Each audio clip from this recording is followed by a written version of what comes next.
寒流来冷叽叽，毋过这乡亲拢唔惊寒，大家伫排列，主要是为了要留红包。沙鹿保安宫准备1000份的红包免费予民众留，上大奖有100块美金，加200块到2000块不等的新台票。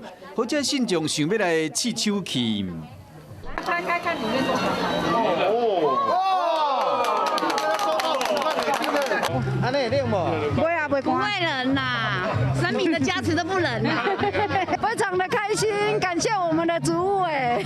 那留红包要有老这个表演，希望讲会使祈求保佑大地，会使赶紧让这个疫情结束，嘛好4月份的绕境活动会使顺利进行。信徒跟我们保生大帝许愿，他为了要还愿啊，拜托我们管理委员会啊，来帮他举办这个摸彩活动。虽然讲天气真寒，也过留着红包的乡亲心内是真温暖，希望讲摕着红包伫神明的保庇下，新的一年会使顺顺利利、平安健康。